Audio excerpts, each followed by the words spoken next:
Hello friends, इस video में हम लोग इन्वायरमेंट और इकोलॉजी सब्जेक्ट को देखने वाले हैं और ये वीडियो आपके लिए आरओ और एआरओ प्रीलिम्स के लिहाज से बहुत ज़्यादा इंपॉर्टेंट है क्योंकि ये यूपीपीसीएस की विभिन्न परीक्षाओं में इकोलॉजी और इन्वायरमेंट से जहाँ भी क्वेश्चन पूछे गए हैं उसकी एक श्रृंखला है और एक संकलन है और ये वीडियो आपके लिए एक रिवीजन की मोड में बहुत शानदार सिद्ध होने वाली है।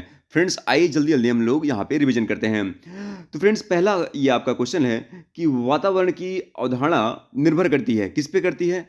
आपकी वातावरणीय अपघटन पर और वातावरण के कुल आयाम पर। तो किस पर निर्भर करती है? वातावरणीय अपघटन पर और वातावरण के कुल आयाम पर निर्भर करती है आपकी वातावरण की अवधारणा।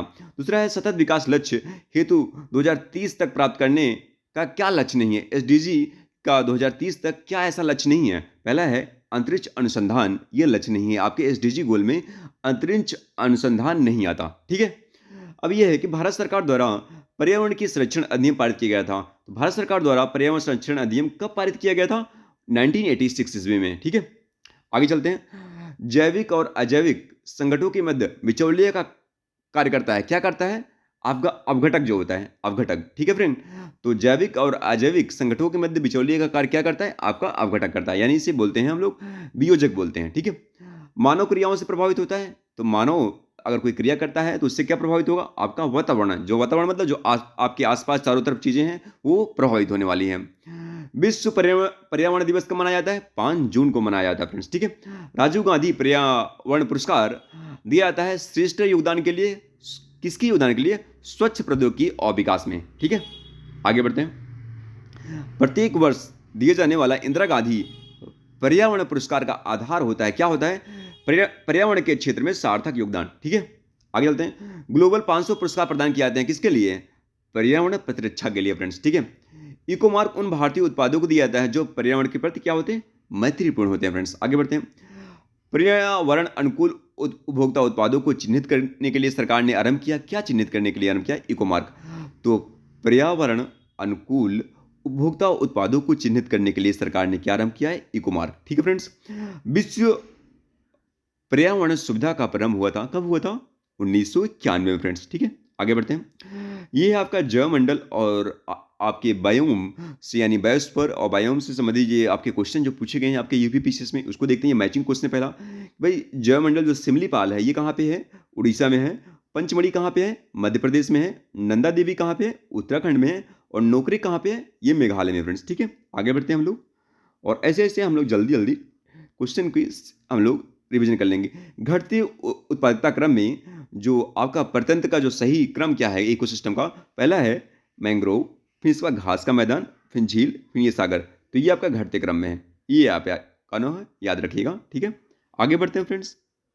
तो अगला क्वेश्चन ये है कि आपका जैव आरक्षित क्षेत्र है और उससे संबंधित राज्यों की बात की गई है। तो मानस कहाँ है? मानस आपका असम में पड़ेगा। कहाँ है? सुंदरवन कहाँ है? पश्चिम बंगाल में। नंदा देवी कहाँ है? उत्तराखंड में है। और पंचमढ़ी मध्य प्रदेश में।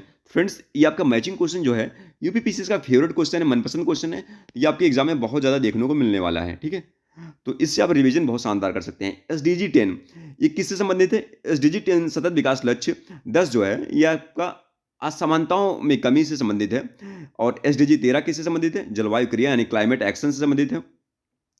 एसडीजी 14 जो है ये पानी के नीचे का जीवन बोलते हैं इसे फ्रेंड्स। ठीक है। एसडीजी 15 जो है जमीन पर जीवन से संबंधित है। ये जो एसडीजी गोल्स होते हैं 17 आपके एसडीजी गोल होते हैं तो उससे संबंधित आप इसको याद कर लीजिएगा। ये आपके लिए बहुत ज़्यादा इंपॉर्टेंट है, प्री में भी और मेंस में भी फ्रेंड्स। ठीक है। आगे चलते हैं। पाद प्लवक अधिकता में वृद्धि करते हैं क्या? लिम्नेटिक क्षेत्र। जो पाद प्लवक अधिकता में वृद्धि करते हैं क्या? लिम्नेटिक क्षेत्र। याद रखिएगा आप। पानी का खुला क्षेत्र होता है लिम्नेटिक क्षेत्र। देखिए 2022 में क्वेश्चन पूछे गए फ्रेंड्स, अभी जल्दी में ही, बहुत ज़्यादा इंपॉर्टेंट है आपके लिए। पोषक स्तर बनते हैं खाद्य श्रृंखला में जीवों को संबंध होने के लिए। आपके देखिए पिछले साल क्वेश्चन पूछा गया है। पारिस्थितिकी अनुक्रमण के 4 महत्वपूर्ण क्षमता क्या है? क्षीणता, आक्रमण, प्रतिस्पर्धा और स्थानांतरण। ठीक है। ये है। प्रतिशत के आधार पर वायुमंडल में सर्वाधिक पाई जाने वाली गैस कौन सी होती है? Nitrogen gas. देखिए 2014 में ये क्वेश्चन पूछा गया है। आपकी ये है जो इकोलॉजी और इकोसिस्टम से जो क्वेश्चन पूछे गए हैं। सर्वप्रथम इकोसिस्टम शब्द का प्रयोग किसने किया था? टेंसले ने किया था। एजी टेंसले बोलते हैं इनको, याद रखिएगा। एक स्थलीय परिस्थितिकी तंत्र का उपभोग नहीं है। क्या नहीं है? सागरीय परिस्थिति तंत्र। ठीक है। वातावरण जो है प्रभावित होता है किससे? मानव क्रियाओं से प्रभावित होता है। ठीक है फ्रेंड्स। अगला है मोनोक्लाइमेक्स सिद्धांत का प्रतिपादन किसने किया था? एफ ई क्लेमेंट्स ने। ठीक है। समुदाय का संयोजन, संगठन और विकास का उसके पर्यावरण से क्या संबंध होता है? उसका संबंध होता है समपरिस्थिति। ठीक है, समपरिस्थिति। ये फ्रेंड्स आपका मैचिंग क्वेश्चन है फ्रेंड्स, वो सेम क्वेश्चन रिपीट हुआ है। ठीक है, सेम क्वेश्चन है। एसडीजी 10 असमानताओं में कमी, एसडीजी 13 जलवायु परिवर्तन, एसडीजी 14 जल के नीचे जीवन और एसडीजी 15 भूमि पर जीवन। ठीक है, ये क्वेश्चन सेम रिपीट हुआ है आपका। अब ये है कि ये क्वेश्चन देखिए, परिस्थिति तंत्र की अवधारणा प्रथम बार किसने दी थी? एजी टेस्ले ने दी थी। सेम क्वेश्चन कई बार कई सालों में पूछा गया है। तो इकोसिस्टम के लिए क्या सत्य है? दोनों ऊर्जा का प्रवाह एवं खनिजों का चक्रण होता है। तो इसमें क्या होता है, आपकी ऊर्जा का प्रवाह और खनिजों का क्या होता है, चक्रण होता रहता है, आपके इकोसिस्टम के लिए सत्य है। तो लोटिक जो आपका इकोसिस्टम है उसका उदाहरण क्या नहीं है? तालाब नहीं है फ्रेंड्स। ये आपके पिछले साल क्वेश्चन पूछा गया था। लोटिक जो इकोसिस्टम है क्या आपका उदाहरण नहीं, एग्जाम्पल नहीं, तालाब नहीं है। जीव और वातावरण के बीच जो पारस्परिक संबंधों का अध्ययन करता है, क्या करता है? पारिस्थितिकी करता है फ्रेंड्स। ठीक है, पारिस्थितिकी करता है। सर्वप्रथम गहन परिस्थितिकी यानी डीप इकोलॉजी शब्द का प्रयोग किया था, किसने किया था? अर्नेस्ट निस ने किया था। कई बार क्वेश्चन पूछा गया है। ये देखिए 2014 में ये क्वेश्चन पूछा गया फ्रेंड्स, बहुत इंपॉर्टेंट क्वेश्चन आपके लिए। तो परिस्थिति तंत्र की संकल्पना का श्रेय दिया था किसको? दिया था? एजी टेस्ले को दिया था। कई बार रिपीट क्वेश्चन हो रहा है ये। तो परिस्थिति निकेत यानी आला की संकल्पना को किसने प्रतिपादित किया था? ग्रीनियस ने। ग्रीनियल्स नाम याद रखिएगा। कृत्रिम परिस्थिति तंत्र के कौन सा होता है? धान का खेत फ्रेंड। ठीक है। मानव द्वारा रूपांतरित जो इकोसिस्टम होता है कौन सा होता है? कृषि भूमि। रामसर सम्मेलन किसकी संरक्षण से संबंधित है? नम भूमि के। वह वृक्ष जो एक आपका इकोसिस्टम का मित्र कहा जाता है कौन सा होता है? यूकेलिप्टस। ठीक है, आगे बढ़ते हैं। वह वृक्ष जो पर्यावरणीय संकट माना जाता है कौन सा होता है? यूकेलिप्टस। सेम क्वेश्चन है, बस उसकी फ्रेमिंग अलग है। पृथ्वी के सर्वाधिक क्षेत्र पर फैला हुआ पारिस्थितिकी तंत्र कौन सा होता है? सामुद्रिक। ठीक है, विश्व का सबसे बड़ा पारिस्थितिकी तंत्र कौन सा? समुद्र होता है फ्रेंड्स, क्योंकि आपके पृथ्वी पे सबसे ज्यादा क्या पाया जाता है? पानी पाया जाता है, तो इसी वजह से यहाँ पे समुद्र बोला जाता है। ठीक है, एक पारिस्थितिकी तंत्र की जैव विविधता की बढ़ोतरी के लिए उत्तरदायी नहीं है पोषण स्तरों की कम संख्या। अगर पोषण स्तर की कम संख्या रहेगी तो क्या होगा? आपके जो इकोसिस्टम है या जैव विविधता है उसकी बढ़ोतरी कम होगी। ठीक है, प्रवाल निरंजन में सर्वाधिक महत्वपूर्ण कार्य क्या है? ग्लोबल वार्मिंग यानी वैश्विक उष्णन बोलते हैं। परिस्थिति संतुलन बिगड़ता है, किस लिए बिगड़ता है? कि लकड़ी काटने से। आप वनों को काटेंगे तो आपका जो इकोसिस्टम है वो खराब हो जाएगा। जैव द्रव्यमान का वार्षिक उत्पादन न्यूनतम होता है किसके लिए? गहरे सागर में। ठीक है, पारिस्थितिकी स्थायी मितव्ययता का नारा है क्या है? चिपको आंदोलन। कौन सा नारा है? ये किस आंदोलन का नारा है? चिपको आंदोलन का नारा है। परिस्थितिकी पदछाप के माप की इकाई है भूमंडलीय हेक्टेयर। ठीक है, आगे बढ़ते हैं। तो झील परिस्थितिकी तंत्र में पोषक तत्वों के प्रचुरण की प्रक्रिया को क्या कहते हैं? यूट्रोफिकेशन। तो झील है, इसमें आपके जो पोषक तत्व अगर बहुत ज्यादा हो जाते हैं तो उस प्रक्रिया को क्या बोलते हैं? यूट्रोफिकेशन बोलते हैं।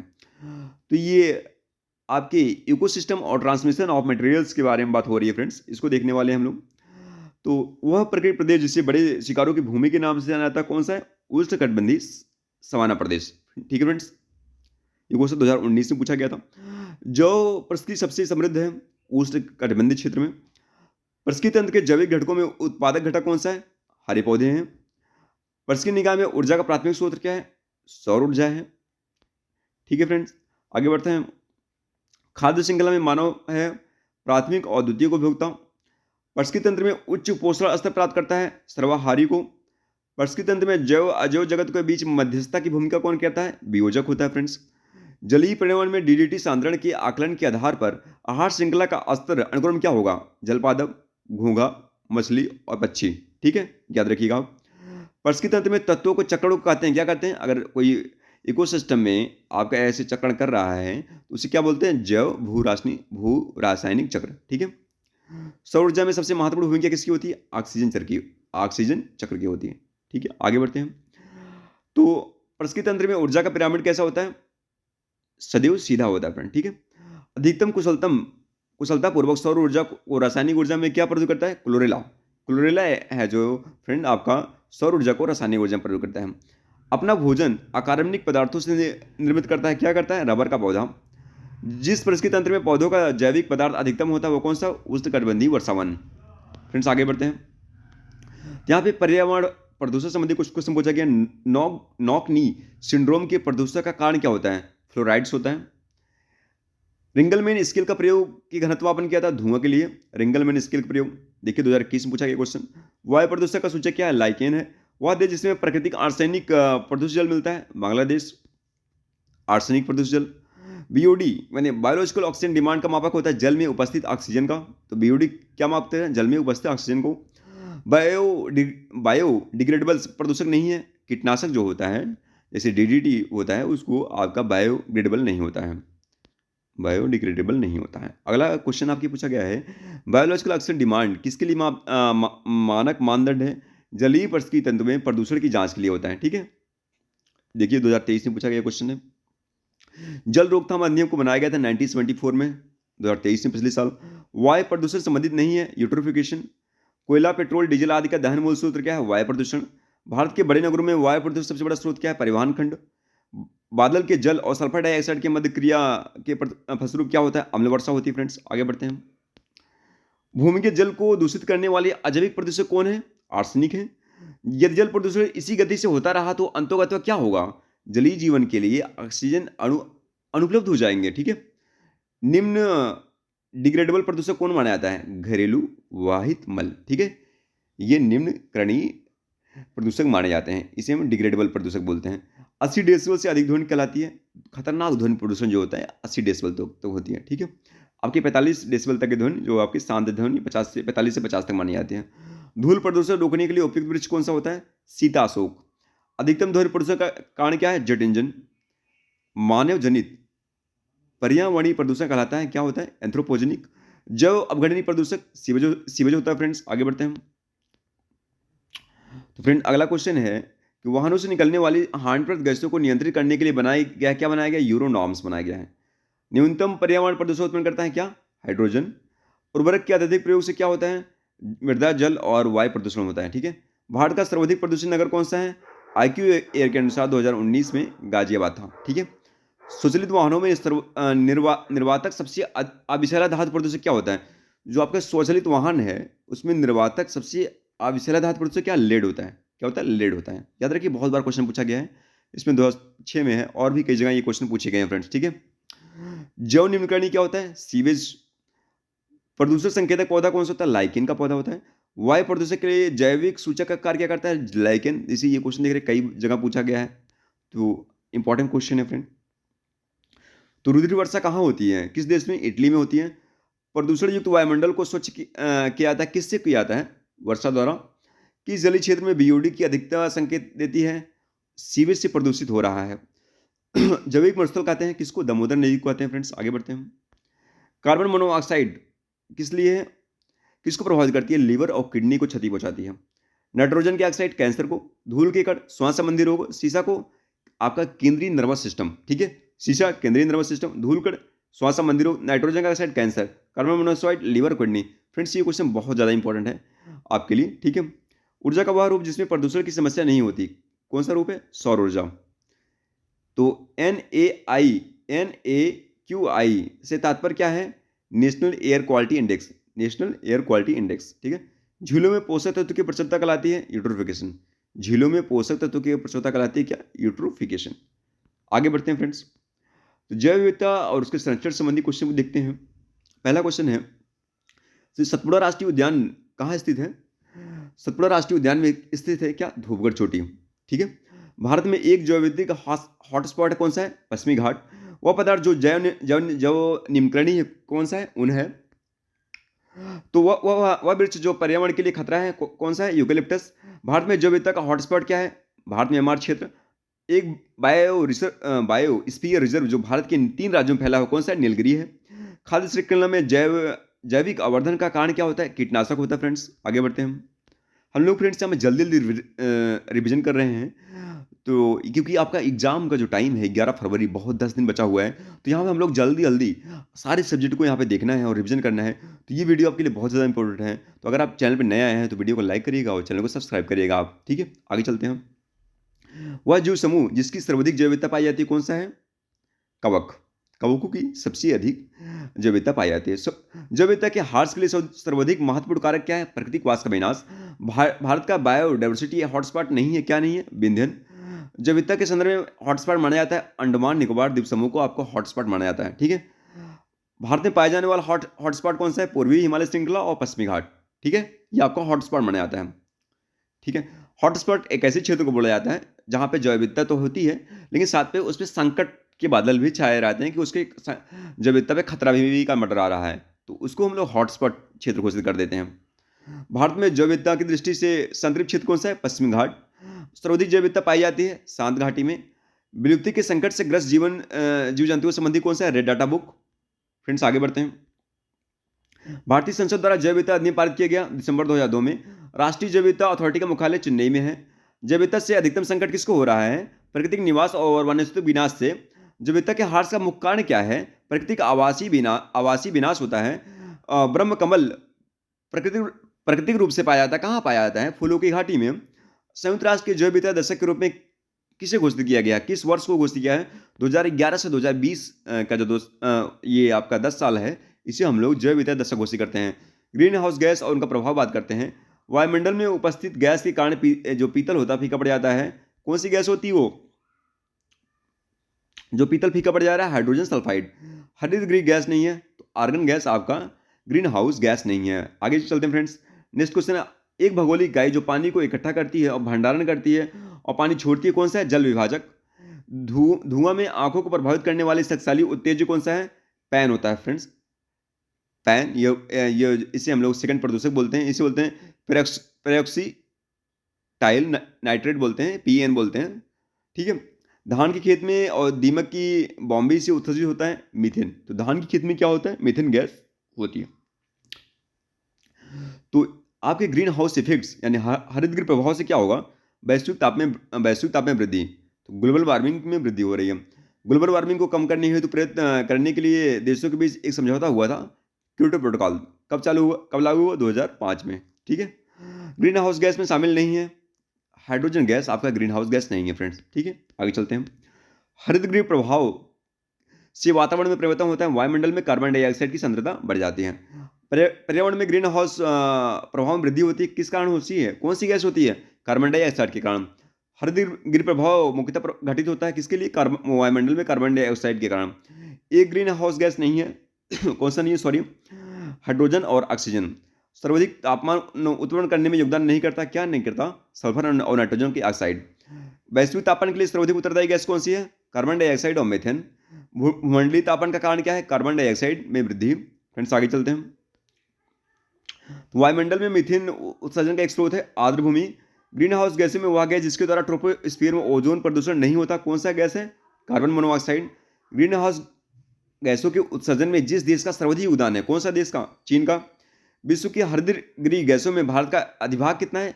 6.5%। बलूचिस्तान में सितंबर 2013 में आए भूकंप के कारण निर्मित अस्थायी लघुद्वीपों में कौन सा है? मीथेन गैस का उत्सर्जन। तो मैनचेस्टर विश्वविद्यालय के वैज्ञानिकों ने हाल ही में भू अभियंत्रण द्वारा पैसिफिक महासागर के ऊपर चमकीले बादल कर ग्लोबल वार्मिंग के बढ़ने पर रोक लगाने का सुझाव दिया।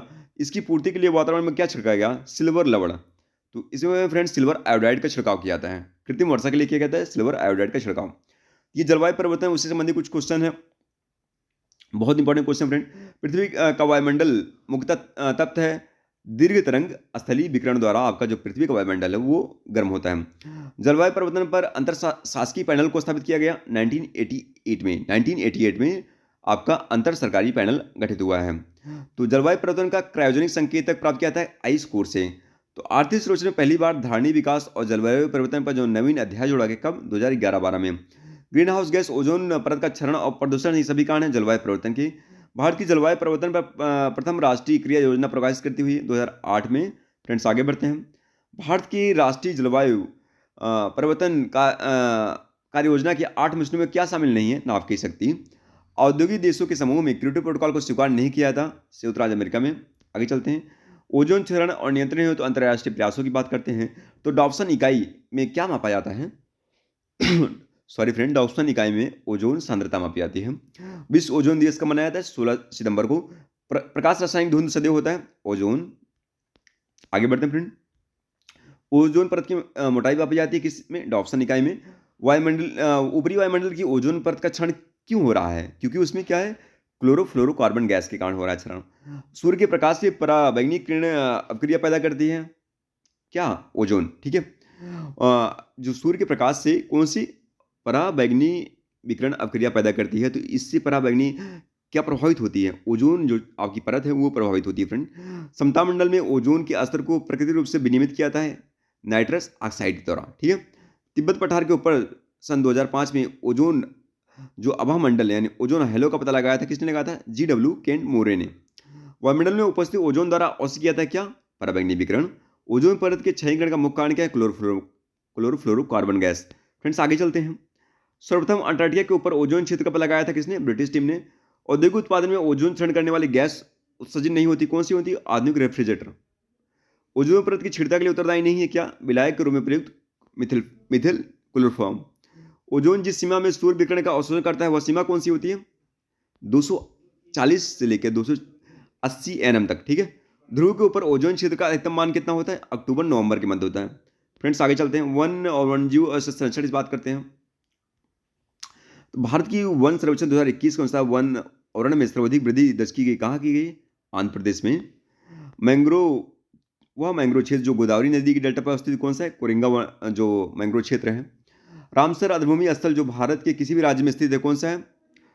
तो पॉइंट कैलमर वन्यजीव और पक्षी अभयारण्य जो है, यहाँ पे आपका रामसर आर्द्रभूमि स्थल है, ठीक है। संयुक्त राष्ट्र विश्व जल विकास रिपोर्ट 2021 का मुख्य शीर्षक क्या था? वो था फ्रेंड आपका, वह है वॉल्यूम वाटर, याद रखिएगा, ठीक है। भारत सरकार द्वारा राष्ट्रीय वनीकरण एवं परिस्थिति विकास बोर्ड की स्थापना कब हुई?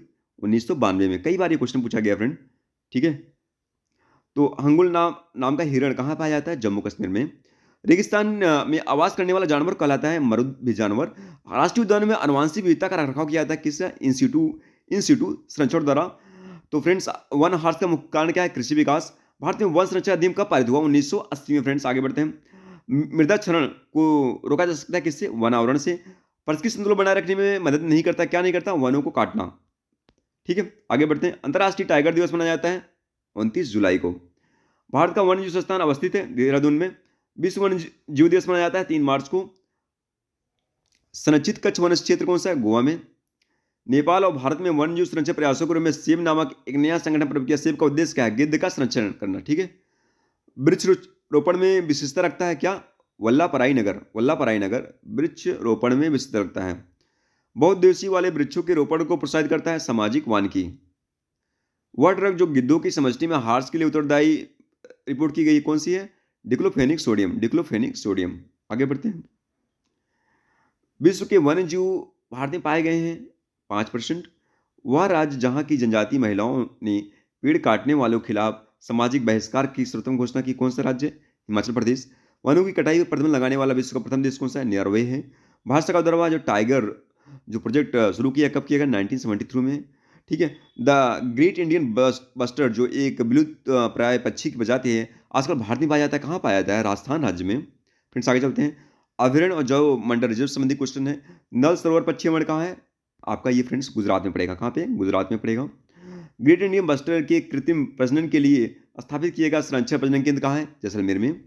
हरियाणा की यमुनानगर जिले में है कालेसर नेशनल पार्क। कहाँ पे? हरियाणा के यमुनानगर जिले में कालेसर नेशनल पार्क है। जैव विविधता के भरपूर ग्रेट हिमालयन राष्ट्रीय उद्यान कहाँ है? हिमाचल प्रदेश में। जैव विविधता से भरपूर जो है ग्रेट हिमालयन जो नेशनल पार्क है, ये कहाँ पड़ेगा? हिमाचल प्रदेश पड़ेगा फ्रेंड्स, ठीक है। कई बार पूछा गया है क्वेश्चन। नोक्रेक फ्रेंड्स कहाँ पे है? मेघालय में। ये वन्यजीव अभयारण्य है और राज्य संबंधी मैचिंग क्वेश्चन है। तो मानस असम में है। अगस्तमलाई केरल में है। देबांग अरुणाचल प्रदेश में। दक्षिगाम राष्ट्रीय उद्यान हंगुल कश्मीर स्टेट से, देखिए 2018 में क्वेश्चन पूछा गया है। कान्हा राष्ट्रीय पार्क बाघों के लिए है। Great Himalayan national park Himachal Pradesh में। जैव विविधता के संरक्षण के लिए महत्वपूर्ण रणनीति क्या है? जैव मंडल रिजर्व। फ्रेंड्स ठीक है, आगे चलते फ्रेंड। बखीरा पक्षी विहार संत कबीर नगर में। भारत में स्थापित प्रथम राष्ट्रीय उद्यान कौन सा है? जिम कॉर्बेट राष्ट्रीय उद्यान है। यूनेस्को के जैव मंडल नीचे की सूची में शामिल नहीं है, कौन सा? कच्छ का रण। वर्ल्ड हेरिटेज साइट में घोषित नहीं है, क्या? नंदा देवी जीव मंडल रिजर्व। ठीक है फ्रेंड्स, आगे बढ़ते हैं। यूनेस्को ने जुलाई 2016 में भारत के जिस राष्ट्रीय उद्यान को विश्व धरोहर स्थल घोषित किया, कौन सा है? कंचनजंगा राष्ट्रीय उद्यान। जुलाई 2016 में यूनेस्को ने भारत में विश्व धरोहर स्थल घोषित किया, कितना? 35। ठीक है, वर्तमान में कितना है? 42। वर्तमान में 42 है फ्रेंड्स। ठीक है, यूनेस्को द्वारा प्रमाणित भारत की बृहत्तम जलमंडल नदी कौन सी है? सबसे बड़ा कौन सा है यूनेस्को द्वारा? वो है मन्नार की खाड़ी। भारत का 16वां जलमंडल अर्चित क्षेत्र जो शीत स्थल कौन सा है? हिमाचल प्रदेश में है। सर्वाधिक संख्या में वन्य जीव अभयारण्य कहाँ है? मध्य प्रदेश में। समुद्री राष्ट्रीय पार्क अवस्थित है कहाँ पे? कच्छ की खाड़ी में। नोकरेक अर्चित जलमंडल अवस्थित है कहाँ पे? मेघालय में। फ्रेंड्स देख रहे हैं, ये पूछा गया है। इंद्रावती राष्ट्रीय उद्यान कहाँ है? छत्तीसगढ़ में। भारत में ओशनिंग नेशनल पार्क कहाँ है? कच्छ के रण में है। 2016 में पूछा गया क्वेश्चन, आरओ में ही है। गंगा डॉल्फिन सेंचुरी कहाँ स्थित है? सुल्तानगंज में। फ्रेंड्स बहुत ज़्यादा इंपॉर्टेंट क्वेश्चन है, इस वीडियो को आप बार बार देखेंगे तो आपके इन्वायरमेंट के सारे क्वेश्चन लगभग सही हो जाएंगे, क्योंकि इन्वायरमेंट क्वेश्चन बार बार रिपीट होते हैं। हाल ही में टाइगर रिजर्व घोषित किया कि किसको? राजाजी टाइगर, राजाजी राष्ट्रीय पार्क को, जो कि आपको उत्तराखंड में है। भारत का वह अभयारण्य जिसमें हाथियों की सबसे अधिक संख्या पाई जाती है, कहाँ पे? काजीरंगा में। राजीव गांधी राष्ट्रीय उद्यान कहाँ पे स्थित है? कर्नाटक में। नंदा देवी जैव मंडल आरक्षित क्षेत्र कहाँ पे? ये विश्व धरोहर है। तो नंदा देवी जैव मंडल आरक्षित क्षेत्र क्या है? एक विश्व धरोहर है, मतलब यूनेस्को हेरिटेज साइट है। ठीक है फ्रेंड, जंगल महल कहलाने वाला क्षेत्र कौन सा है? पश्चिम बंगाल में है। जंगल महल कहलाने वाला क्षेत्र कहाँ पे है? ये पश्चिम बंगाल में है। चिनार वन जीव विहार कहाँ है? केरल में फ्रेंड्स। बाघों का प्रमुख रिजर्व सरिस्का कहाँ है? ये राजस्थान में पड़ेगा। आगे चलते हैं फ्रेंड्स। ये फ्रेंड्स वीडियो आपके लिए बहुत ज़्यादा इंपॉर्टेंट है, इस वीडियो को आप बार बार देखिएगा। ठीक है, अति विवादित बबली प्रोजेक्ट किस राज्य से संबंधित है? महाराष्ट्र से। मिजोरम में अवस्थित टाइगर रिजर्व कौन सा है? दंपा। भारत में सबसे बड़ा बाघ आवास पाया जाता है कहाँ? आंध्र प्रदेश में। 2 राज्यों में विस्तृत बाघ आरक्षित क्षेत्र कौन सा है? पेंच है। रानी झांसी समुद्री राष्ट्रीय पार्क कहाँ स्थित है? 1996 में। कब स्थापित हुई रानी झांसी समुद्री राष्ट्रीय पार्क कब स्थापित हुआ? 1996 में। ठीक है फ्रेंड्स, आगे बढ़ते हैं। तो बखान कॉरिडोर नेचर रिफ्यूज किया गया कहाँ पे? अफगानिस्तान में। फोकसुंडू राष्ट्रीय पार्क कहाँ पे? नेपाल में है। नागरी राष्ट्रीय पार्क चीन में है। और बामडेलिंग वन्यजीव अभयारण्य कहाँ पे? भूटान में। बामडेलिंग वन्यजीव अभयारण्य कहाँ पे? भूटान में है। नागरी राष्ट्रीय पार्क चीन में है। फोकसुंडू राष्ट्रीय पार्क नेपाल में है। और बखान कॉरिडोर नेचर में अफगानिस्तान में। फ्रेंड्स आगे चलते हैं। तो ये जयमंडली भंडार और उसकी अगर स्थिति की बात करते हैं तो नोकरेक मेघालय में, मानस असम में, दिहांग की बात करते हैं अरुणाचल प्रदेश में, अगस्तमलाई केरल में। ये फ्रेंड्स ये क्वेश्चन रिपीट हुआ है। फ्रेंड्स आगे बढ़ते हैं। तो पेरियार वन्यजीव अभयारण्य कहाँ पे? केरल में है। भारत के जैव भंडारों में गारो पहाड़ियों का फैला हुआ कहाँ पे? नोकरेक में। तो गारो पहाड़ियाँ कहाँ फैला हुआ है? आपका नोकरेक में। ये आपका मेघालय का क्षेत्र है। ठीक है फ्रेंड्स, आगे चलते हैं। ये वन्यजीव अभयारण्य और राज्य संबंधित नामदफा अरुणाचल प्रदेश में, बांदीपुर कर्नाटक में है, पेरियार केरल में, लामजाओ मणिपुर में है। ये आपका वन्यजीव अभयारण्य है। ये नेशनल पार्क का उससे राज्यों संबंधी बात करते हैं। बांधवगढ़ मध्य प्रदेश में, बांदीपुर नेशनल पार्क कर्नाटक में, रोहिला नेशनल पार्क हिमाचल प्रदेश में और गिर गुजरात में। ठीक है फ्रेंड्स, ये मैचिंग क्वेश्चन जाना है, यूपीपीएससी का फेवरेट क्वेश्चन है, तो इसको आप ध्यान दीजिएगा। दक्षिण जम्मू कश्मीर में है। पापीकोंडा आंध्र प्रदेश में, सरिस्का राजस्थान में, बांदीपुर कर्नाटक में। फ्रेंड्स ठीक है, राष्ट्रीय पार्क की बात करें दक्षिण का जम्मू कश्मीर में, पापीकोंडा आंध्र प्रदेश में, सरिस्का राजस्थान में, बांदीपुर कर्नाटक में। देख रहे हैं फ्रेंड्स, आपका रिपीट हो रहा है। 2013 में भी ये क्वेश्चन पूछा गया, 2015 में अलग अलग एग्जामों में। यूपीपीएससी का ये वीडियो सबसे ज़्यादा इंपॉर्टेंट है आपके लिए। ठीक है, ये ऊर्जा संसाधनों की बात करते हैं। जीवाश्मी ईंधन के एकमात्र ऊर्जा का चरम स्रोत क्या है? सूर्य ऊर्जा। पारिस्थितिकी तंत्र का प्रेरक बल क्या होता है? सौर ऊर्जा। सर्वोत्तम पर्यावरण अनुकूल क्या होता है? सौर सेल। भारत में अपना प्रथम अणुशक्ति परीक्षण किया गया 18 मई 1974 को। टाटा ऊर्जा अनुसंधान संस्थान और नई दिल्ली द्वारा स्वतंत्रता के बाद से देश के पर्यावरण के आक्रमण का प्रलेखन और आगामी 50 वर्ष से अधिक नियमन हेतु युद्धपूर्वक विकास हेतु योजना चलाई गई ग्रीन इंडिया 2047। ये आपकी योजना चलाई गई है ग्रीन इंडिया 2047, याद रखिएगा। समुद्री खरपतवार महत्वपूर्ण स्रोत है किसका? आयोडीन का।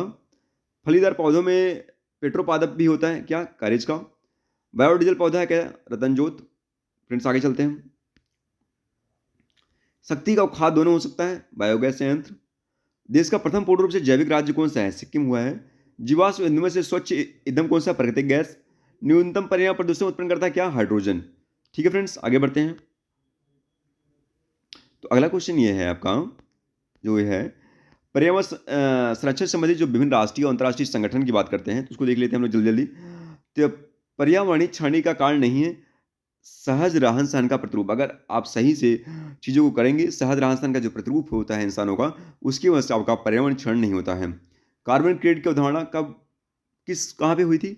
क्योटो प्रोटोकॉल के अंतर्गत इसको अवधारणा लाई थी आपका कार्बन क्रेडिट का।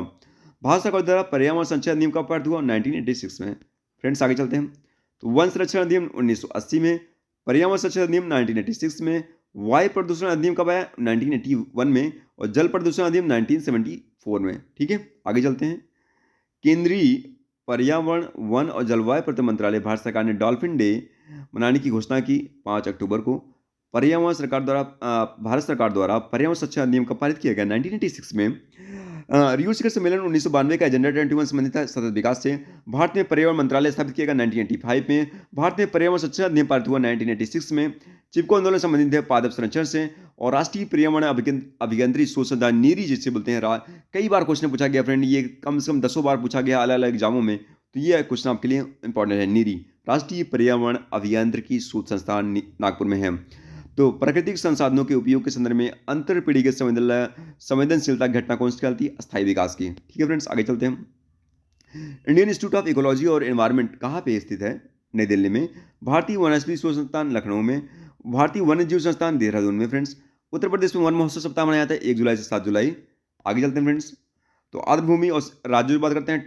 टम्बाओ सिक्किम में है, कोराडी महाराष्ट्र में है, अंसुपा उड़ीसा में है फ्रेंड, यरलपट मणिपुर में है। ये आर्द्रभूमि है और राज्यों बात करते हैं। टम्बाओ सिक्किम में, कोराडी महाराष्ट्र में, अंसुपा उड़ीसा में और यरलपट मणिपुर में, याद रखिएगा। झील है, उसके मैचिंग क्वेश्चन है स्थान से, तो इसको हम लोग देखने वाले हैं, बहुत इंपॉर्टेंट है। तो ये सौत झील कहाँ पे है? मैनपुरी में है। शेखा झील कहाँ है? अलीगढ़ में है। और बखीरा झील कहाँ है? संत कबीर नगर है। और सरसई झील कहाँ है? इटावा में। ये फ्रेंड्स आपका यूपी का झीलें हैं। सौजा सौत झील मैनपुरी में, शेखा झील अलीगढ़ में, और बखीरा झील संत कबीर नगर में, और सरसई झील इटावा में। तो फ्रेंड्स अभी आपका यूपी का एक मैराथन वीडियो बहुत जल्दी इंपॉर्टेंट आने वाला है, उसको आप देखेंगे तो आपका लगभग यूपी कंप्लीट हो जाएगा। तो अगला देखते हैं। पराबैंगनी विकिरण को अवशोषित करने वाली ओजोन परत वायुमंडलीय परत में स्थित है समताप मंडल में। केवल लमजाओ राष्ट्रीय उद्यान झील स्थित है लोकटक में। स्वच्छ समुद्री जल में सूर्य की किरणें अधिकतम जा सकती हैं 200 मीटर की गहराई तक। जैविक मस्तक कहते हैं किसको? दामोदर नदी को। फ्रेंड्स आगे बढ़ते हैं। भारत में आपदा प्रबंधन के लिए राष्ट्रीय आपदा प्रबंधन डिवीजन गृह मंत्रालय में एक नोडल डिवीजन है। तो राष्ट्रीय आपदा प्रबंधन प्राधिकरण का अध्यक्ष कौन होता है? प्रधानमंत्री होता है। तो इकोमार्क प्रतीक संबंधित है पर्यावरण के लिए सुरक्षित सामग्री से। फ्लाई एश प्रदूषण उत्पन्न करता है ताप विद्युत संयंत्रों से। वह स्तनधारी जो अंडे देता है कौन सा है? एकेडना। वह उत्पाद जिसको इकोमार्क दिया जाता है जो पर्यावरण के से मित्रवत हो। फ्रेंड्स आगे चलते हैं। 18 अप्रैल को विश्व विरासत दिवस, 22 मई को अंतर्राष्ट्रीय जैव विविधता दिवस, 29 जुलाई को विश्व अंतर्राष्ट्रीय बाघ दिवस, और 5 दिसंबर को विश्व मिट्टी दिवस। ठीक है फ्रेंड्स, ये आपका बहुत ज़्यादा इंपॉर्टेंट है, कई बार पूछा गया है, इसको आप ध्यान दीजिएगा। वन महोत्सव कब शुरू हुआ? 1950 में। प्रोजेक्ट टाइगर 1973 में। मगरमच्छ प्रजनन परियोजना जो है फ्रेंड्स आपका 1975 में। हाथी परियोजना 1992 में। आगे चलते हैं। नवंबर 2021 में आयोजित आपदा प्रबंधन पर 5वें विश्व कांग्रेस संदर्भ में सही कहते हैं इसका आयोजन नई दिल्ली में नहीं किया गया था। ये क्वेश्चन है जिसमें ये ऑप्शन दिया गया और इसमें कहा गया है ये क्वेश्चन नहीं है। ठीक है, आगे चलते हैं। तो यहाँ मैंग्रोव स्थल और उसके राज्य संबंधी बात करते हैं। करिंगा आंध्र प्रदेश में है, तो वेविनाड केरल में है, पुलिकाट तमिलनाडु में है, और बिक्रोली महाराष्ट्र में। तो ये याद रखिए, कई बार पूछा। करिंगा आंध्र प्रदेश में, वेविनाड केरल में, पुलिकाट तमिलनाडु में। एक है राष्ट्रीय पर्यावरण अभिकेंद्रीय शोध संस्थान नागपुर में। देखिए कई बार ये क्वेश्चन रिपीट हुआ है।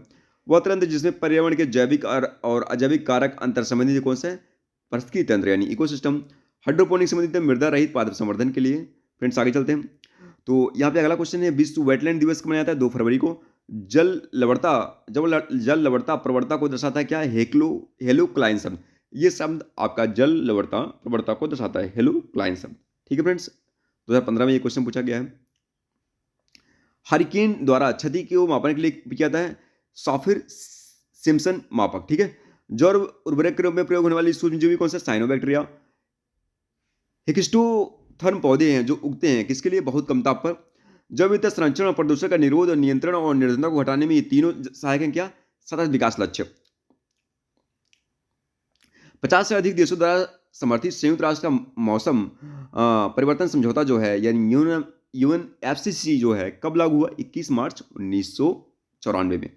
एक मनुष्य के जीवन को पूर्ण रूप से धारी करने के लिए आवश्यक न्यूनतम भूमि को क्या कहते हैं, क्या बोलते हैं, परत की पदछाप। ठीक है फ्रेंड्स, आगे बढ़ते हैं। रक्त की हीमोग्लोबिन के साथ अनुक्रमणीय संश्लेषण बनाता है क्या, कार्बन मोनोऑक्साइड। अम्ल वृष्टि के कारण क्या है, सल्फर डाइऑक्साइड। 2016 में घोषित संपोषणीय विकास लक्ष्य सूचकांक में भारत का स्थान कितना, 110वां है। वर्तमान में कितना है, जब क्वेश्चन पूछा गया 2016 में 110वां था, लेकिन वर्तमान में फ्रेंड आपका 112वां स्थान है। वर्ष 2012 के जनवरी माह में वह मौसमी कारक जो उत्तर भारत में असाधारण ठंड का कारण बना, कौन सा है, लानिना। भारत में एग्रो इकोलॉजिकल जोन्स की संख्या कितनी है, 20 है। वह जनजात जो घास में के प्रदेशों में पाई जाती है, कौन सी जनजाति है, मसाई। ठीक है फ्रेंड्स, आगे चलते हैं। द लोनली प्लेनेट ग्रुप ने सर्वश्रेष्ठ भारतीय वन्यजीव गंतव्य का पुरस्कार 2016 में दिया था मध्य प्रदेश पर्यटन को। अफगानिस्तान भारत मैत्री प्रबंध जिसका उद्घाटन 2016 जून 2016 में किया गया था, वह अफगानिस्तान प्रांत कहाँ है, हेरत प्रांत में। विश्व वन्यजीव दिवस मनाया जाता है 3 मार्च को। फ्रेंड्स, आगे चलते हैं। यहाँ पे कुछ व्यक्ति हैं और उनका संबंध किस आंदोलन से उसकी बात की गई है। तो गौरा देवी चिपको आंदोलन से।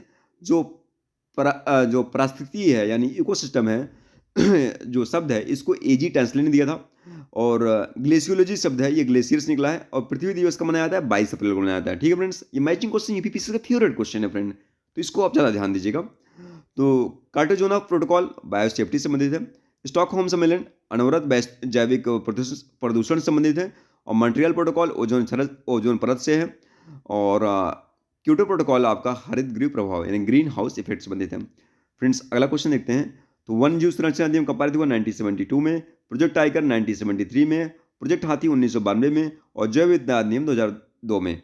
तो जैव विविधता का संरक्षण, प्रदूषण निरोध और नियंत्रण निरंतरता में कमी लाना किसके लिए, संतुलित विकास के लिए फ्रेंड्स। ठीक है फ्रेंड्स, ये आपका कंप्लीट इन्वायरमेंट और इन्वायरमेंट और इकोलॉजी है। ये वीडियो आपके लिए बहुत ज़्यादा इंपॉर्टेंट है। इस वीडियो को अगर बार बार देखते हैं तो मुझे ऐसा नहीं लगता कि इन्वायरमेंट और इकोलॉजी के आपके एक भी क्वेश्चन गलत होने वाले हैं। ठीक है friends, thank you so much friends.